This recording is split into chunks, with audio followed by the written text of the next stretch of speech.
And welcome to the News Hour. I'm Stephen Cole from Al Jazeera. I've been a journalist for 40 years. It was only when I started speaking in front of live audiences, not on live television, that I understood what the old comedians used to say about a good house in Tonight. Same material, but different reactions to your material. I've worked for Sky News. I was part of the original lineup with David Frost. I also launched CNN International, BBC World's revamped service, Click Online, the world's first IT show, and I launched Al Jazeera English in London and then lived in Doha in the Gulf for 3 years. I've written on a range of subjects close to my heart and subjects that are shaping all our lives. The other big crisis gripping the world, not Britain's referendum on the European Union, but the crisis in the Eurozone. The top price ticket for Davos is $163,000. So did the delegates get value for money? Well, they certainly had access to more than 50 heads of state and government.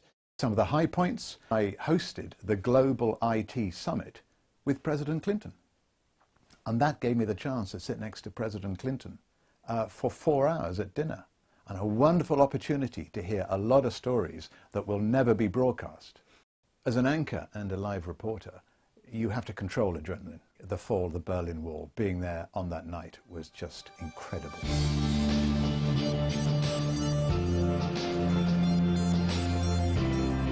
People trafficking in Moldova. Moldova is Europe's poorest country.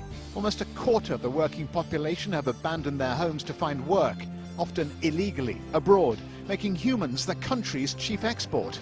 I want to go straight to our final panelist, Mira Sorvino. You made many films about human trafficking. What made you decide on that topic? Well, the reason that I made... All these stories were just fantastic, but perhaps the best, the most fun, was being asked by the president of the Maldives to cover his underwater cabinet meeting. A deal has to be reached.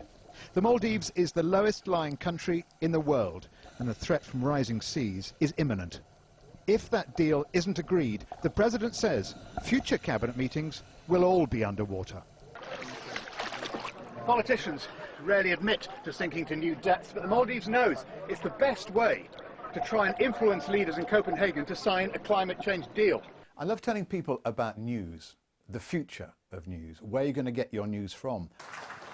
I started the session talking about the last time I moderated here. There was no iPads, no Twitter, no YouTube. I wonder how many of you sitting on this panel saw any of what we're seeing now 10 years ago. And I bet you didn't. So I'm going to give you 30 seconds each, which we'll show again in 10 years' time at Casbah, to give us your future for TV. I do after dinner speaking because there have been so many funny moments during 40 years of journalism that they make me laugh even if I'm thinking about them now. The best thing I've ever done? Going to journalism 40 years ago. That's the best thing I ever did. It's been fantastic.